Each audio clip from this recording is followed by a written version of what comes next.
Irmãos, vamos abrir a palavra de Deus em Filipenses, capítulo 1, verso 19 a 26. Porque eu estou certo de que isto mesmo, pela vossa súplica e pela provisão do Espírito de Jesus Cristo, me redundará em libertação, segundo a minha ardente expectativa e esperança de que em nada serei envergonhado. Antes, com toda a ousadia, como sempre, também agora, será Cristo engrandecido no meu corpo, quer pela vida, quer pela morte. Porquanto para mim o viver é Cristo, e o morrer é lucro. Entretanto, se o viver na carne traz fruto para o meu trabalho, já não sei o que hei de escolher. Ora, de um e outro lado estou constrangido, tendo desejo de partir e estar com Cristo, o que é incomparavelmente melhor. Mas, por vossa causa, é mais necessário permanecer na carne. E convencido disso, estou certo de que ficarei e permanecerei com todos vós, para o vosso progresso e gozo da fé, a fim de que aumente, quanto a mim, o motivo de vos gloriardes em Cristo Jesus, pela minha presença de novo convosco. Dando continuidade, irmãos, nesse tema da Epístola de Paulo aos Colossenses, e nós fizemos aquele panorama geral do livro, falando que cada capítulo ele estava sobre um tema. O primeiro capítulo estava sobre o tema Cristo, nossa vida, Filipenses 1:21. O segundo capítulo estava sobre o tema Cristo, nossa mente, Filipenses 2:5. O terceiro capítulo, Cristo, nosso alvo, Filipenses 3:14. E o quarto capítulo, Cristo, nosso tudo, nossa força, como está lá em Filipenses 4:13. E nós começamos uma exposição da Epístola de Paulo aos Filipenses. Estamos dentro do capítulo 1 ainda, já passamos por 3 mensagens. A primeira foi os entranháveis afetos de Cristo, que cobriram o capítulo 1, do verso 1 até o verso 11. Depois, a segunda mensagem foi as cadeias em Cristo, que cobriram no capítulo 1, verso 12 ao verso 18. E há 2 semanas atrás, nós tocamos o verso 19 e 20, e falamos da provisão do Espírito de Jesus Cristo. E nós já trabalhamos bastante coisa nessa epístola, né? Por exemplo, nas últimas semanas, nós lembrávamos de que o Evangelho, ele por si só, ele tem um poder sobrenatural de prender as pessoas ao seu Salvador, de prendê-los como em cadeias. Por isso que Paulo diz que ele é prisioneiro de Cristo Jesus, e que toda a guarda pretoriana ficou prisioneira a este mesmo Cristo Jesus, né? E vimos que o Evangelho ele pode ser pregado com a mensagem correta, mas as intenções erradas. Alguns pregam a Cristo por inveja, alguns pregam a Cristo por divisões, partidarismos, não conforme a verdade, mas dentro dos seus corações suas intenções são equivocadas. Outros pregam a Cristo de boa vontade, por verdade. E nós vimos como nós devemos avaliar as nossas intenções. Muitas vezes nós temos a mensagem certa, mas o espírito é equivocado. Semana passada nós tocamos nessa questão, semana retrasada, da questão da provisão do Espírito de Jesus Cristo. Nós falamos que essa expressão significa o próprio Espírito Santo tomando as coisas que são do Senhor Jesus, que Ele conquistou para nós, e ministrando nos nossos corações. Ou seja, aquilo que Deus deixou disponível para nós na pessoa do Senhor Jesus. Sua longanimidade, sua obra redentora e seus resultados, a sua ressurreição e seus resultados, a ascensão, a descida do Espírito Santo, e o Espírito Santo ministrando todas essas coisas que Cristo conquistou para nós e colocando-as no nosso coração. Nós falamos que nós vimos 2 meios pelos quais a graça de Deus é derramada, segundo o verso 18, nos nossos corações, que é a súplica dos santos em nosso favor e a provisão do Espírito de Jesus Cristo. E tudo isso redunda em libertação, né? Tudo isso traz uma expectativa verdadeira, uma esperança verdadeira, uma ousadia, uma constância, como nós vimos no começo do verso 20. E na parte B do verso 20, nós lemos a seguinte expressão: com toda ousadia, como sempre, também agora, será Cristo engrandecido no meu corpo, quer pela vida, quer pela morte. Então, verso 21, porquanto, para mim, o viver é Cristo, e o morrer é lucro. E nós vamos trabalhar um pouquinho sobre esse tema hoje, Cristo na vida e na morte. Nós ouvimos muito falar de pessoas que foram mártires, que entregaram sua vida pela causa do Evangelho. Mas eu costumo dizer para os irmãos, quem não viveu por Cristo não morrerá por Ele. Quem nesta vida não viveu pelo poder de Deus, pelo Espírito de Deus e pela vida de Cristo que recebeu, não morrerá por Ele. E vamos ver um pouquinho sobre esses dois aspectos, Cristo na vida e Cristo na morte. Primeiro, Cristo na vida. O texto diz assim, será Cristo engrandecido no meu corpo, quer pela vida, quer pela morte. O objetivo do apóstolo Paulo era que Cristo fosse engrandecido através dele. A ideia é que Cristo seja tornado grande, que haja magnitude da presença de Cristo através da vida dele. Porque, irmãos, e a própria palavra tem essa ideia, né, de uma mega coisa. Quando você vai numa loja muito grande, você diz que aquela é uma mega loja. Você pode ter um microfone ou um megafone. A ideia é de algo grandioso. Mas a pergunta que fica é, Cristo não é grande, irmãos? A palavra de Deus diz que, por certo, Ele é o maior de todos os seres. Não há ninguém que ultrapasse a sua grandeza. Ele é o mais belo, Ele é o mais desejado, o maior de todos. Mas, para nós, em nós, Cristo pode ser muito pequeno. Ou seja, em outras palavras, o nosso Cristo pode ser frágil, pequeno, nada expressivo, tímido. Então, precisamos, como Paulo, enxergar dessa forma, que Cristo seja engrandecido em cada um de nós. Que Cristo seja exaltado em cada um de nós. Então, o apóstolo Paulo quer que Cristo se torne grande através da sua vida. Cristo já é grande. Ele já é o maior. Porém, na vida de Paulo, Paulo quer que ele seja engrandecido. E é essa mesma perspectiva que nós devemos ter, irmãos. Então, a pergunta que fica é, quanto Cristo é grande através da sua vida? Quanto Ele é expresso? Quanto Ele é manifesto? Quanto Ele tem sido engrandecido?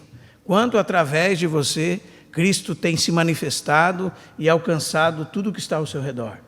Quanto através de você ele tem sido demonstrado com grandeza? Precisamos pensar sobre isso, né? Paulo faz a mesma chamada para nós que o salmista no Salmo 34, irmãos.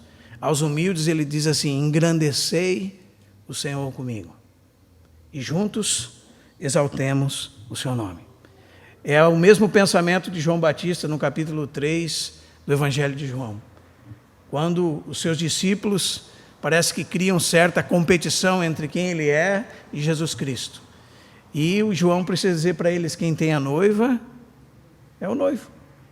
O amigo do noivo muito se regozija com a voz do noivo. Eles, essa alegria já se cumpriu em mim. E João diz, convém que ele cresça, que Cristo seja engrandecido e eu diminua.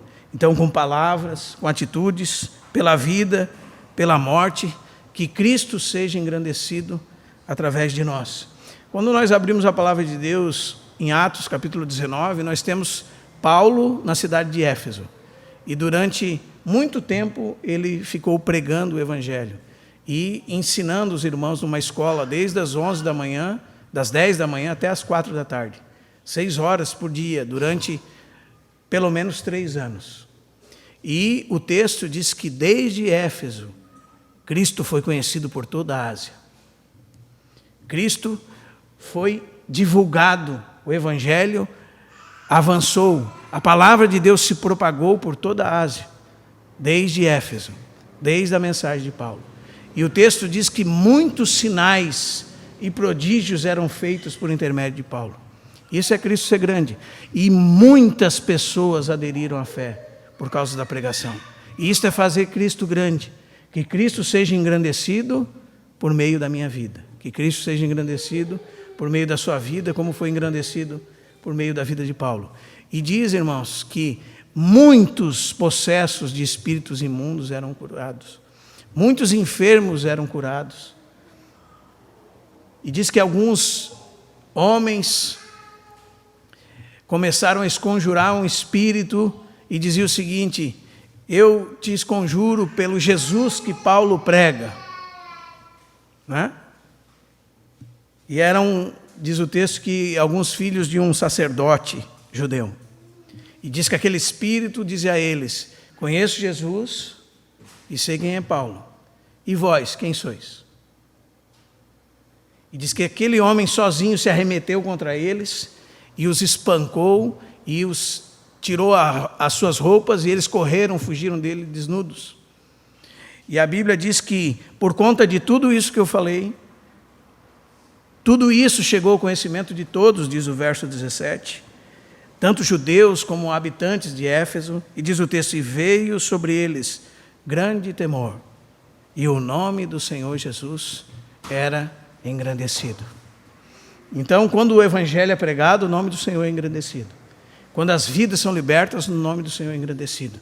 Quando há curas, milagres, maravilhas, o nome do Senhor é engrandecido. Quando a igreja é edificada, o nome do Senhor é engrandecido. Quando os enfermos são curados, os endemoniados são libertos, o nome do Senhor é engrandecido. Quando o juízo de Deus permite que fingidos, falsos obreiros sejam envergonhados na presença de todos, e o temor de Deus avance por todo aquele lugar, o nome do Senhor Jesus é engrandecido. E é essa a garantia que Paulo tinha, esse era o desejo que ele tinha. Com toda ousadia, seja em cadeia, seja em prisões, seja solto, a palavra de Deus não está presa, ela é divulgada, o nome de Jesus é engrandecido. O nome de Jesus é engrandecido quando alguém é salvo e é tirado das trevas para a luz. O nome de Jesus é engrandecido quando a igreja é edificada. O nome de Jesus é engrandecido quando nós damos testemunho, quando nós funcionamos, quando nós, pela provisão do Espírito de Jesus Cristo, manifestamos essa vida através de nós. Então, esse é o nosso chamado, irmãos. Que Cristo seja engrandecido por meio do nosso corpo, independente do que aconteça conosco. Se vamos viver, que Cristo seja engrandecido. Cristo é engrandecido quando o Espírito Santo está operando através de nós, tornando Cristo conhecido a todo mundo. Ele é o que faz essa obra.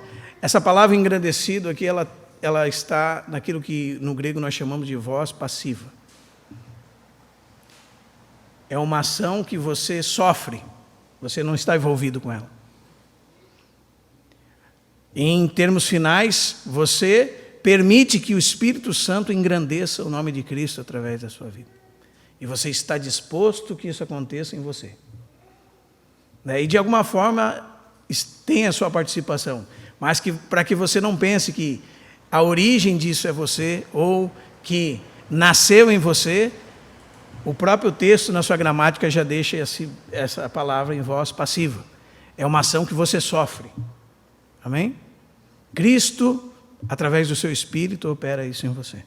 Que Cristo seja engrandecido no nosso corpo, quer pela vida, quer pela morte. E diz assim: porquanto, esse é um texto que às vezes nós citamos muitas vezes, né? Porquanto para mim o viver é Cristo e o morrer é lucro. E eu vou repetir para os irmãos, a nossa tendência é falar sobre isso quando estamos falando de alguém que morreu pela causa do Evangelho. Mas, como os mártires, por exemplo, alguém que em face da morte entrega a sua vida pela causa do Evangelho. Mas, repito para os irmãos, quem não viveu por Cristo não morrerá por Ele. Quem nesta vida não se dispôs pela causa do Evangelho não morrerá por Ele. Será envergonhado. E nós precisamos entender isso muito claramente para que a disposição do nosso coração mude, irmãos. Se você não viveu por Cristo, se eu não vivi por Cristo, não morrerei por Ele. Eu tenho essa graça de viver por Ele e morrer por Ele, você também. Mas, se nós temos abnegado dessa questão nas nossas vidas, dessa realidade que Deus já nos deu, nós não morreremos por Cristo. Outra coisa, aquele que viveu por Cristo, se quer se provar se viveu por Cristo, se está vivendo por Cristo, verifique se você está vivendo pelos irmãos, pela causa de Cristo. Amém? Viver por Cristo diz respeito ao mesmo Cristo vivendo através de nós. Viver pela causa de Cristo é viver pela vida de Cristo que recebeu. E com o objetivo final de que Cristo seja engrandecido em todas as coisas. Amém? Nós podemos separar entre essas duas coisas, viver por Cristo e viver pela causa de Cristo. Viver por Cristo é Cristo mesmo vivendo através de nós. E para isso, irmãos, nós temos que nos libertar desse legalismo, dessa nossa maneira de tentar fazer as coisas na força do nosso próprio braço. Nós temos que nos libertar da nossa suficiência, da nossa autocapacidade, né? E sabermos que não somos nada sem Deus. Sermos humildes, como o salmista diz, aqueles que não têm nada, que são pobres de espírito, para que Cristo seja tudo neles. Ou seja, Cristo deve viver em cada um de nós. Isso é viver por Cristo, através de Jesus Cristo. E assim Cristo vai ser engrandecido em nós. Esse era o objetivo de Paulo. Isso permeava toda a vida de Paulo. Quando no capítulo 15 do livro de Romanos ele diz que não ousaria discorrer sobre coisa alguma, ele diz, senão sobre aquelas, ele fala, que Cristo fez por meu intermédio. Então a gente vê as pessoas falando os testemunhos delas hoje, mas o que menos a gente vê aparecer é Cristo, né? O que Cristo faz. Cristo sendo manifesto através de Paulo. Então, para completar a carreira, este é o meio, irmãos. Para seguir até o fim, este é o caminho. Jesus não é somente a porta, Jesus também é o caminho. Amém? Jesus, como eu disse na terça-feira aos irmãos, é a pedra de toque, é a pedra de fundamento, é a pedra de arremate, é a pedra que une nas extremidades. É Ele vivendo em nós, não é nós vivendo somente pela causa dele, mas Ele mesmo se manifestando através de nós. Isso é viver por Cristo. Então, quando nós dizemos Cristo ser engrandecido pela vida e pela morte, se vivermos que Cristo vive em nós. Como diz Colossenses capítulo 3. Colossenses capítulo 3 diz que se nós já fomos ressuscitados juntamente com Cristo, nós devemos pensar nas coisas lá do alto. Nós devemos olhar para Cristo que está sentado à destra de Deus. E ele diz que quando Cristo, e o autor de Colossenses, Paulo, diz o seguinte, que é a nossa vida. Então, se nós queremos saber o que é vida cristã, é a vida do próprio Cristo vivendo em nós. E é essa provisão toda que o Espírito Santo ministra aos nossos corações, que faz com que Ele cresça em nós. Que Ele cresça, nós diminuamos a cada dia, e que nós cresçamos na graça e no conhecimento dEle. Amém, irmãos? Cristo na vida. Aí nós entendemos que Paulo diz em Gálatas capítulo 2, versos 19 e 20. Ele diz, estou crucificado com Cristo. Aqui encerra a sua vida natural. Onde é que está o homem natural? Na cruz. Onde é que estão os teus desejos carnais? As questões relacionadas ao que você acha, o que você pensa sobre determinado assunto, coisas que nos são tão valiosas, né? A Bíblia diz uma coisa, nós dizemos, mas eu acho tal coisa. Eu não penso bem assim, né? Quando nós olhamos para um texto desse, nós vemos que Paulo está dizendo, eu, com tudo que dizia a respeito a mim mesmo, todas as minhas vontades, toda a minha mentalidade farisaica, está crucificada juntamente com Cristo. Foi encerrado. Amém? Não é essa a causa dos nossos problemas, irmãos? Quando há dois irmãos discutindo, brigando, o que eles estão tentando fazer? Que a sua vontade prevaleça. Quando o marido e mulher estão brigando, o que eles estão fazendo? Que a sua vontade prevaleça, que a sua ideia prevaleça. A Bíblia diz assim, mas eu acho tal coisa. Eu acho que nós deveríamos fazer tal coisa. Nossa, irmãos, que pena que nós ao invés de nos submetermos à vontade divina, queremos, como homens caídos, poluídos e depravados pela condição pecaminosa que nos encontramos, colocamos a nossa vontade caída à frente da vontade de Deus, que é boa, perfeita e agradável.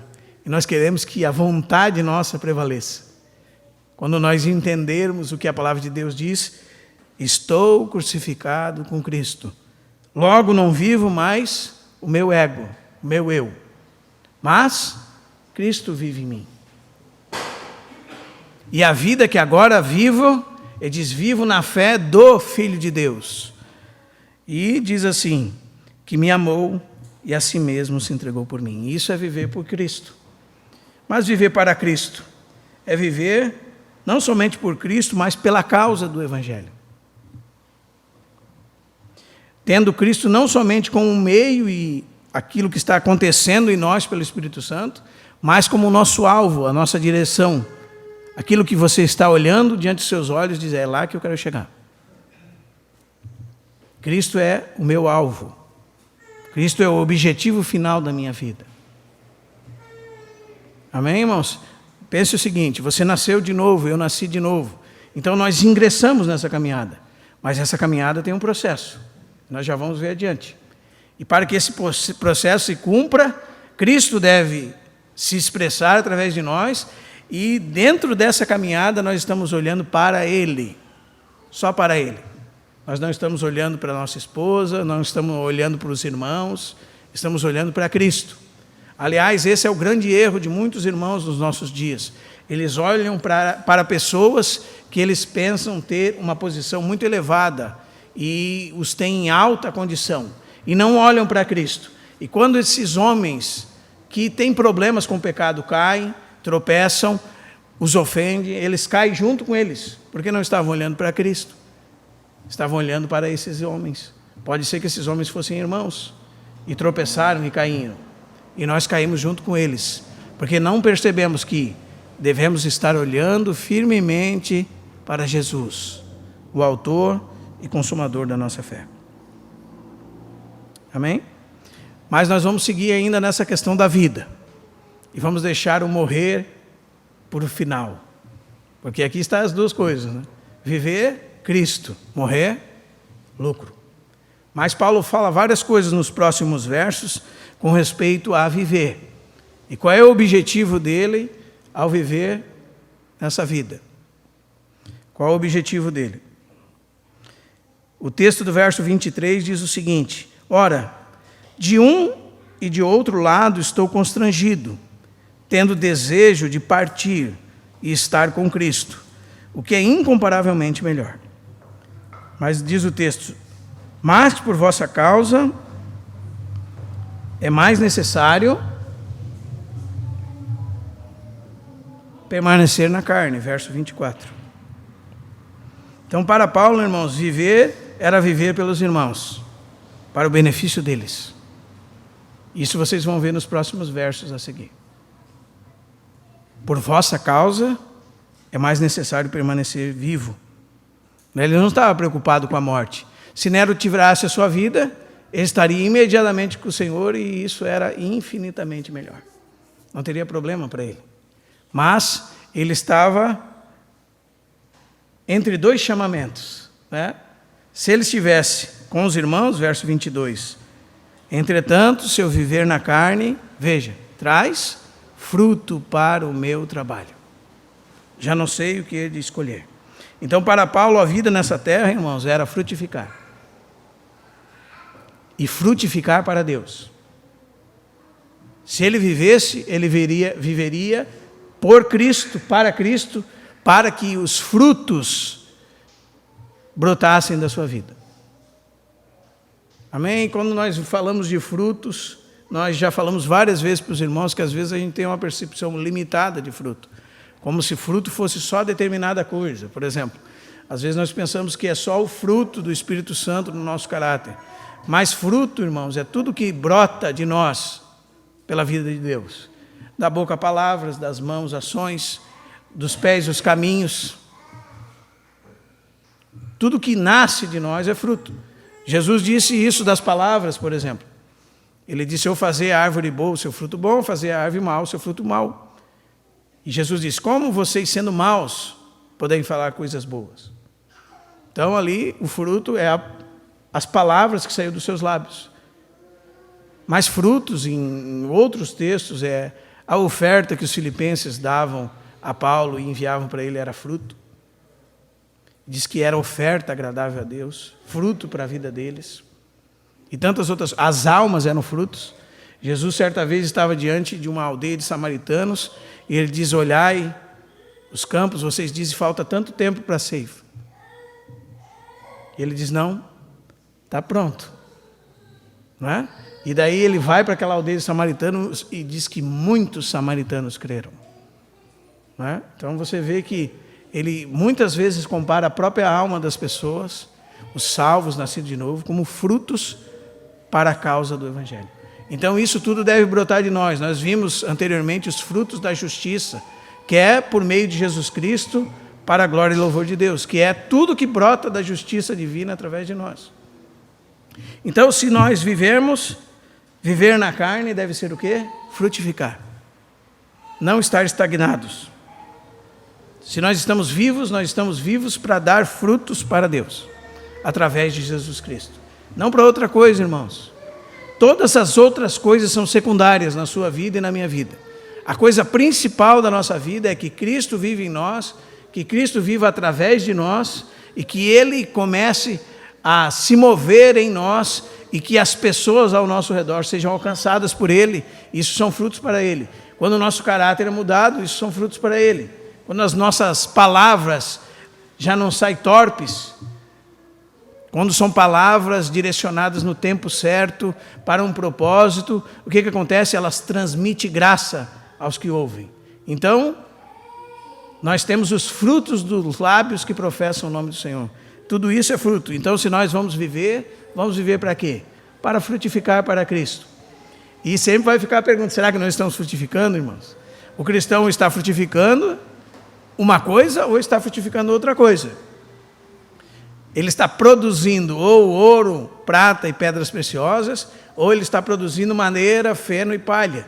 E a Bíblia diz que um dia tudo isso será provado, que um dia tudo isso será manifesto, que um dia todos nós iremos comparecer perante o tribunal de Deus, para dar conta de tudo que fizemos por meio do corpo.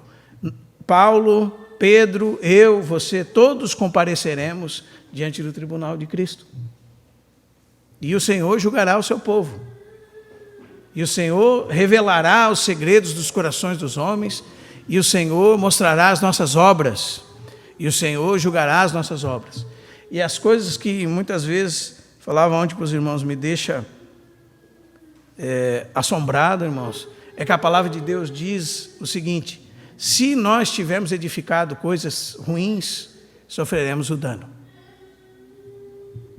A Bíblia deixa claro isso. Não só as nossas obras serão queimadas, mas a Bíblia diz que aquele que não edificou corretamente será salvo, mas como que pelo fogo. E diz que sofrerá dano. Isso devia trazer muita reverência e temor aos nossos corações. Amém? Outra coisa, se nós estamos na carne, viver na carne é necessário. Nós precisamos permanecer na carne, por que motivo? Para que a igreja seja edificada. Esse é o objetivo de Paulo, como está no verso 24. Por vossa causa eu permaneço vivo. Então, quem era o motivo pelo qual Paulo permanecia vivo, irmãos? A igreja. Pela causa da igreja, eu estou entre dois chamamentos. Não é? Pela causa da igreja, pela edificação da igreja, eu desejo permanecer vivo. É isso que o texto está nos ensinando.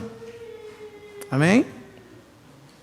Então, Paulo conhecia a necessidade das igrejas e percebia que pela necessidade que as igrejas tinham, ele precisava permanecer mais algum tempo entre eles. Então, quando tinha vida, enquanto tivesse vida, temos trabalho a fazer. E qual é o trabalho? Edificação da igreja. Essa semana eu falava para um irmão, irmão, você sempre tem que colocar duas coisas em questão na sua vida. Essa é a missão da igreja nessa terra. Ganhar os perdidos e edificar os salvos. Ganhar os perdidos e edificar os crentes. E veja se esse é o objetivo, sua missão nessa vida. Ganhar os perdidos, edificar os crentes. Foi para isso que você foi chamado. Essa é a missão da igreja nessa terra. Então, se as pessoas que estão ao nosso redor não são cristãs, nosso trabalho é testemunhar do evangelho que nos salvou para elas. Se as pessoas que estão ao nosso redor são irmãos, nós precisamos trabalhar para a edificação da igreja, seguir as coisas da paz e também as da edificação de uns para com os outros. Seguindo ainda esse texto, isso é fazer o que é proveitoso. Verso 25.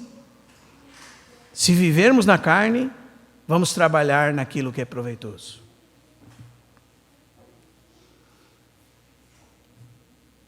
Como diz Abacuque, não é bom que os homens trabalhem para o fogo.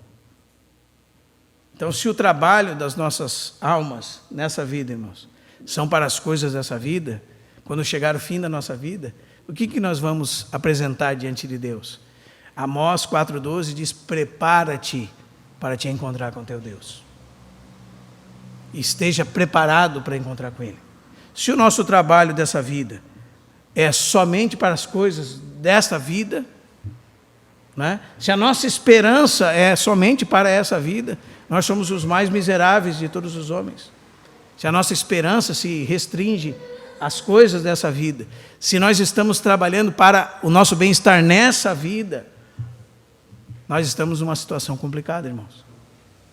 Por isso que Paulo diz assim, verso 25, convencido disto, estou certo de que ficarei e permanecerei com todos vós, e veja o texto, para o vosso progresso e gozo da fé. Então, o que fazia com que Paulo desejasse estar vivo? O progresso e o gozo da igreja na fé em Cristo Jesus. A palavra progresso aqui dá a ideia de um metal que está sendo martelado e está sendo moldado por golpes de martelo. Progredir é avançar e ser moldado. Essa é a ideia dessa palavra. Então, Paulo está dizendo o seguinte, se eu vou viver na carne, vou viver para esse fim proveitoso. Qual é? Edificar a vida do Adriano, edificar a vida do Israel, edificar a vida do Patrick, trabalhar como um ferreiro, que aos golpes do martelo da palavra de Deus, por Deus, pelo Espírito de Deus, nestes golpes vamos golpear os corações dos homens para moldá-los à imagem do Senhor. Para que o Senhor, através da sua palavra, transforme a vida dos irmãos. Esse é o progresso da vida cristã. É um progresso que tem na fé, irmãos. Por isso que eu disse antes, a vida cristã não é, você foi salvo, agora chega. Sente numa cadeira e espere Jesus voltar. Não, você só entrou pela porta. Você só começou a jornada. Você só entrou no estádio para correr a carreira. Você deu o primeiro passo para dentro. Agora você tem todo o caminho a seguir. E todo esse caminho chama-se progresso de vida cristã. Desenvolvimento de vida cristã. Rumo à maturidade. E para Paulo, irmãos, e por isso que eu disse, viver Cristo é isso. Viver Cristo é eu trabalhar para o progresso da vida cristã dos irmãos, para que eles completem a sua carreira, para que eles sigam adiante em Cristo e concluam o seu trabalho no Senhor. E o meu trabalho vai ser cooperar com os meus irmãos para que eles sigam adiante. Amém? Sigam avançando na fé em Cristo. E não somente isso, irmãos. A gente olha sobre tudo isso e pensa assim, bom, então vai dar muito trabalho, né, irmão? Então não vai ter alegria, não vai ter satisfação, vai ter só dificuldade, né? Vai ter só tropeço, não vai ter nada que se aproveite nessa caminhada toda, porque vai ser só fadiga, trabalho e trabalho. Mas não é o que Paulo diz. Paulo diz que é o progresso e o gozo da fé. Porque à medida que nós avançamos no conhecimento de Deus, à medida que nós avançamos tendo o nosso caráter transformado, à medida que nós avançamos rumo à maturidade, Cristo se manifesta em nós, mas nós experimentamos as delícias de Deus na pessoa de Cristo. Como diz o Salmo 16, na tua presença delícias perpetuamente. Há um gozo inefável, há uma alegria indizível e cheia de glória. Então, irmãos, nós vamos avançando de glória em glória, graça sobre graça, de fé em fé, e cada vez nos tornamos pessoas arrogantes, será? Prepotentes, desanimadas, infelizes, amargas. Não. Esse vai ser o fruto se nós não prosseguirmos nessa jornada. Nós vamos esconder-nos atrás da hipocrisia, do fingimento, mas se nós verdadeiramente nos submetermos a Deus, ingressarmos nessa jornada, que de fato já ingressamos, e seguirmos caminhando por ela, há pastos verdejantes. Amém? Há um pastor que nos guia mansamente a águas tranquilas. Há um pastor que refrigera a nossa alma. Que ainda no vale da sombra da morte, não há temor nenhum, porque Ele está conosco. Ele nos pastoreia, sua vara, o seu cajado nos consolam. E diz o texto do Salmo 23, certamente bondade e misericórdia me seguirão todos os dias da minha vida. E habitarei na casa do Senhor por longos dias. Então há alegria na presença de Deus. Havia alegria na vida de Paulo, irmãos, dentro de uma cadeia.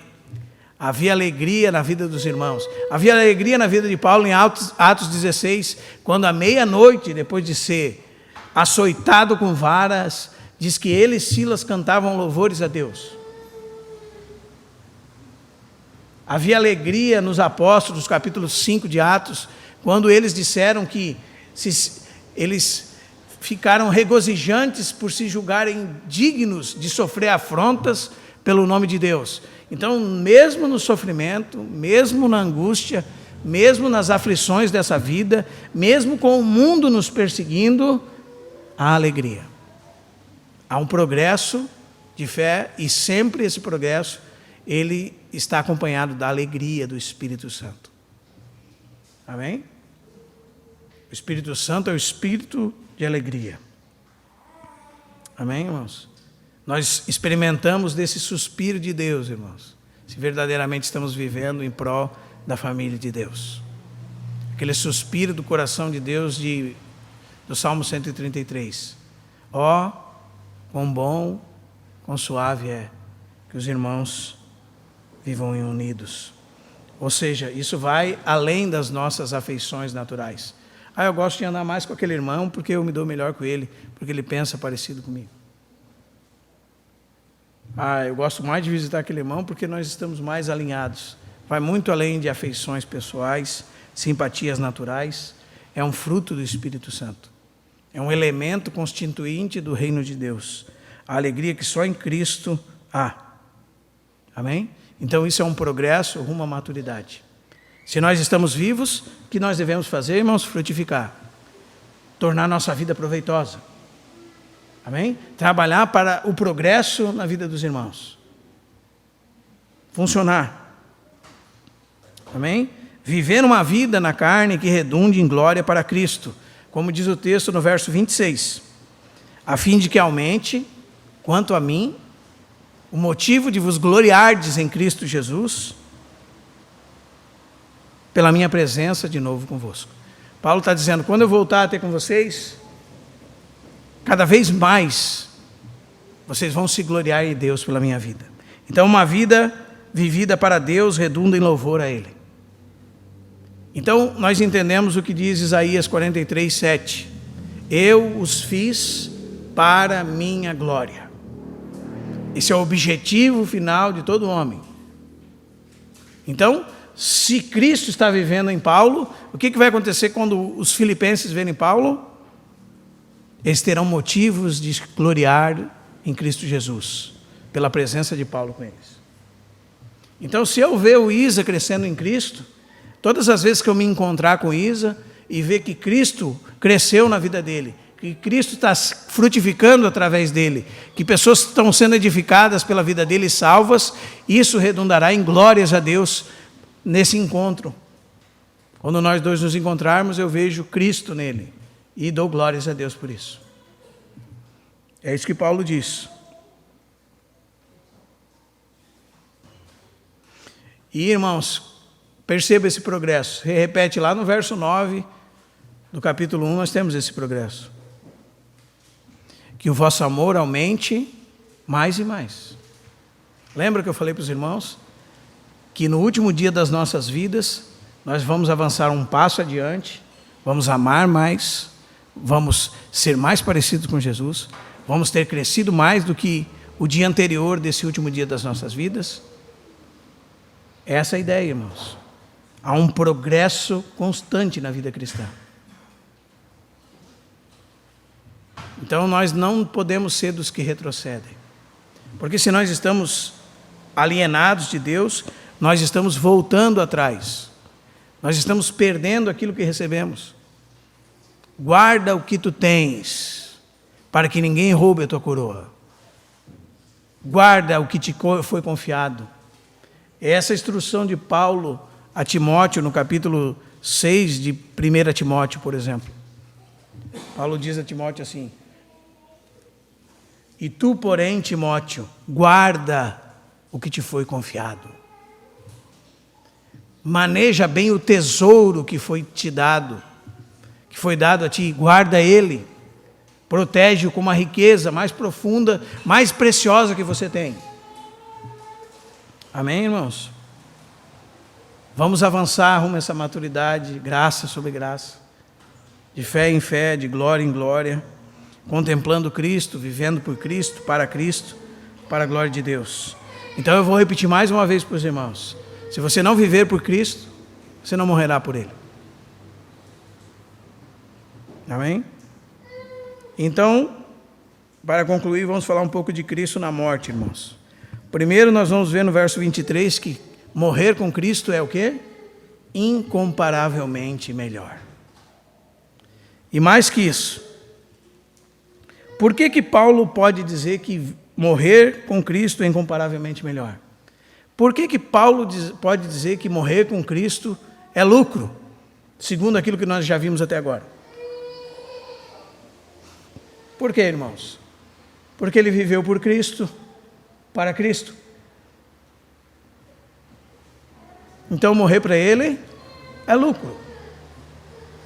Os irmãos estão entendendo? Em termos gerais nós podemos dizer, para um cristão é lucro morrer. É incomparavelmente melhor morrer, porque ele viveu pela causa do Evangelho.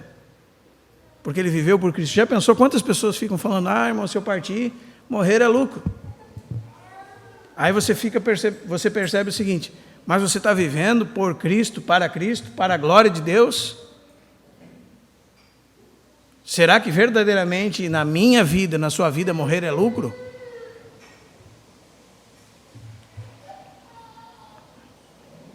Então, para Paulo, irmãos, ainda que haja proveito estar vivo, ele sabia que nada poderia se comparar à presença real de Cristo nos céus.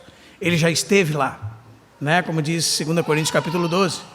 Ele já foi arrebatado até lá. Diz que ouviu coisas inefáveis, que não era nem lícito ao homem dizer. Ele já esteve lá.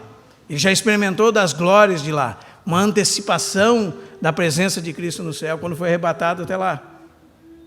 Ao paraíso, ao terceiro céu, como diz 2 Coríntios capítulo 12.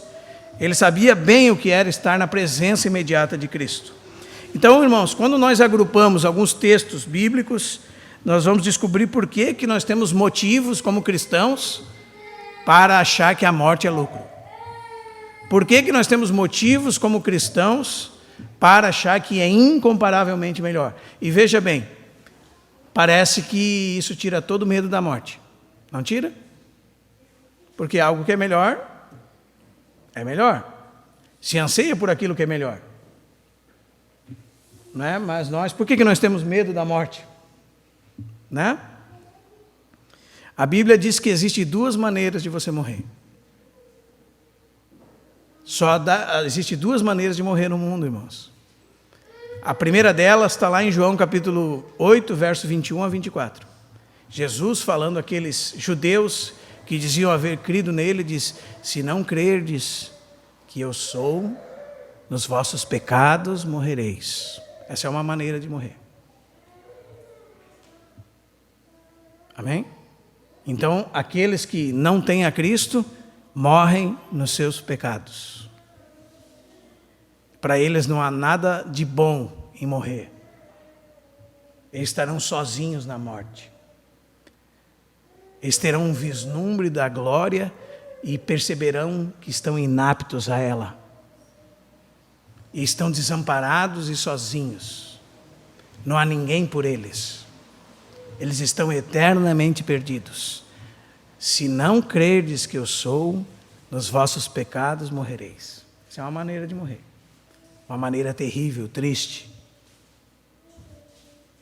Num lugar de tormento, eternamente sobre a ira de Deus. Mas, por que é melhor morrer? Porque Apocalipse 14, 13 diz assim: bem-aventurados os que desde agora morrem no Senhor. Essa é a segunda maneira de morrer. Eles morrem nos seus pecados no Senhor.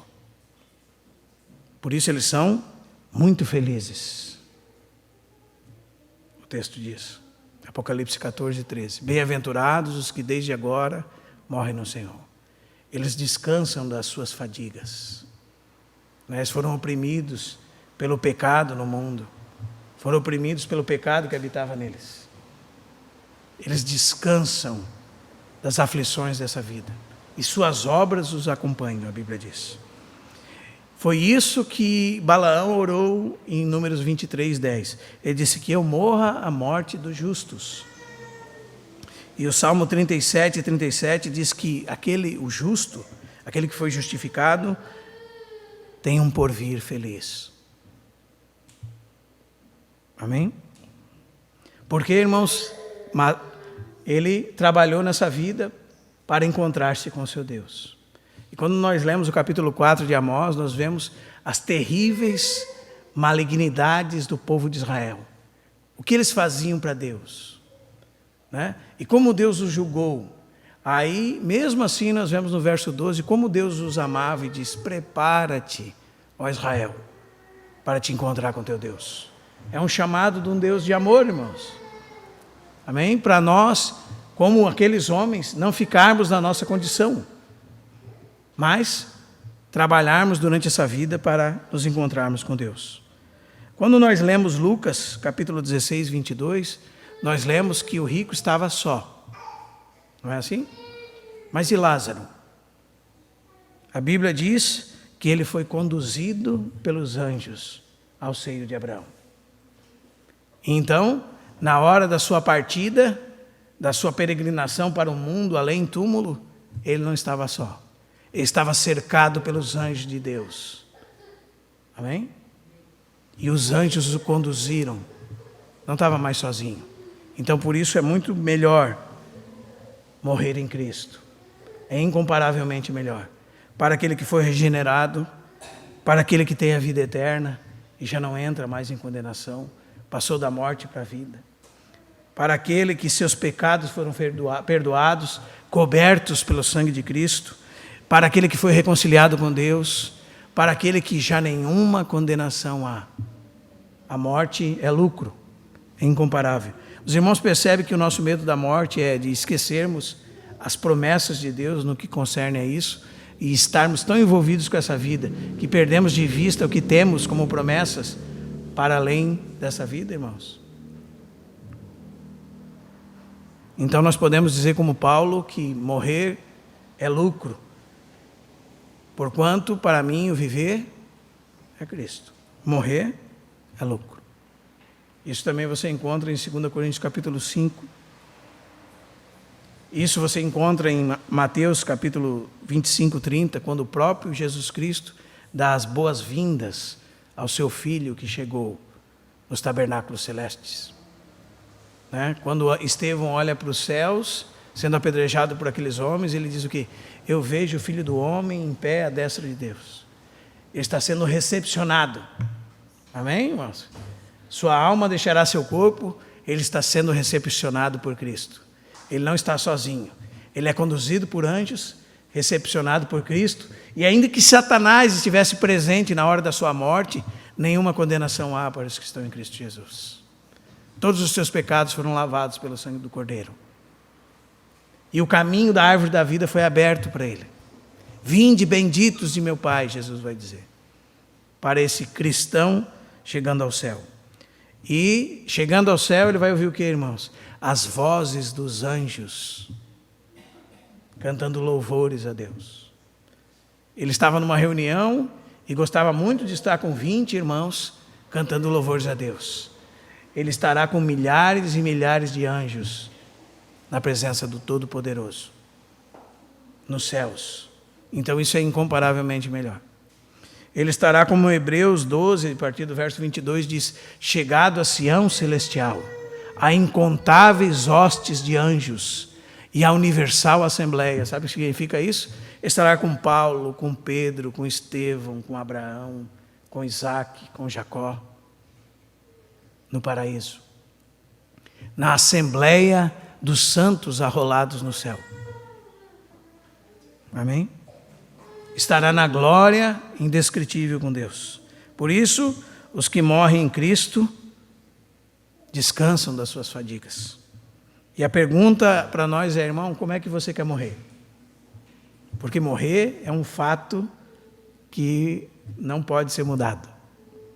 Como é que eu quero morrer? Se você não é um cristão, como é que você quer morrer? Você quer morrer nos seus pecados? Ou você quer ser participante dessa bem-aventurança da glória com Cristo? Imagine, irmão, morrermos, não estaremos mais sós, sendo conduzido por anjos à presença do nosso bendito Senhor Jesus Cristo, a quem agora nós não vimos, mas amamos, né? Mas o veremos face a face. Estaremos com Ele, seremos recepcionados com Ele, e juntamente com todos os anjos do céu, o estaremos louvando.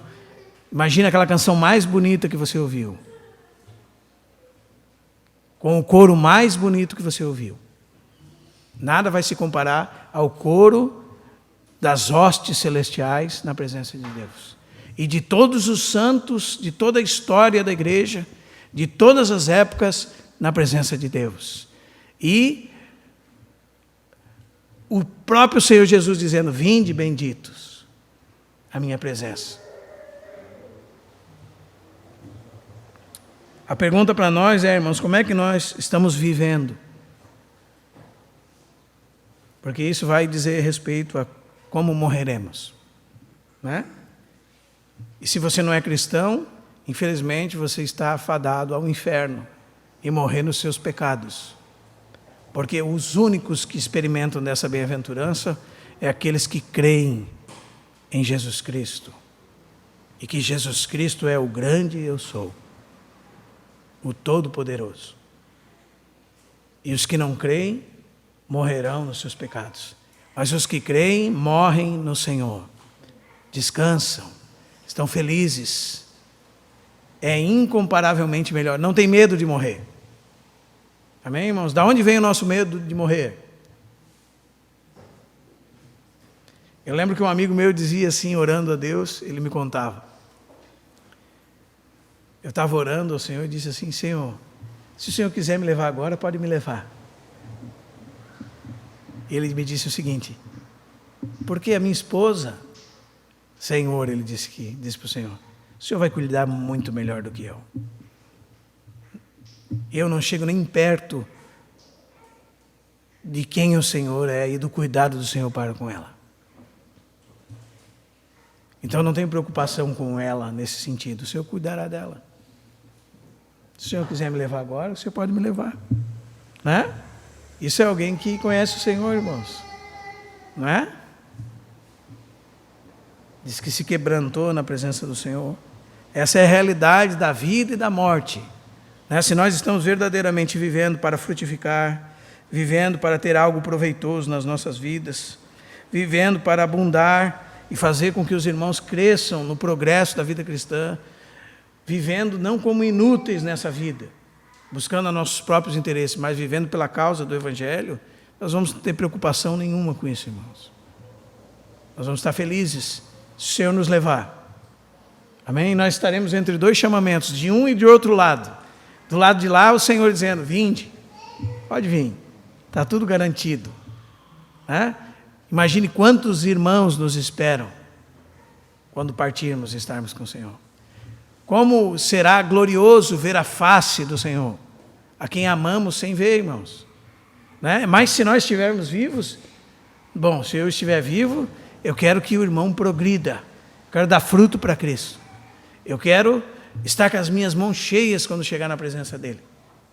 Amém? Cristo na vida e Cristo na morte. Que o Senhor nos ajude, irmãos.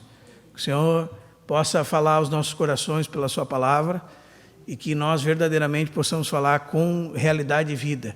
Porquanto para mim o viver é Cristo e o morrer é lucro. Amém?